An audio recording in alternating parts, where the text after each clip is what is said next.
転職した方が良い人の特徴参戦。何年続けても自分の頑張った成果が給料に反映されない会社。単調な仕事しか与えてくれない会社。一生懸命頑張って居続けているのに上司に評価されない会社。転職前にしておくべきこと参戦。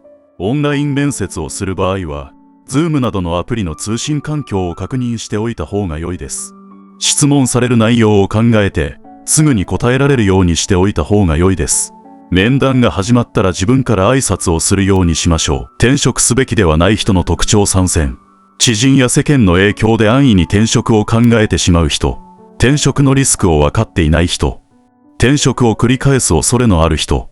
そして、そういう人は TikTok を使ったショート動画の作成をお勧めします。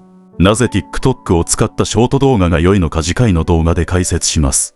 この動画が気に入ったらいいねをお願いします。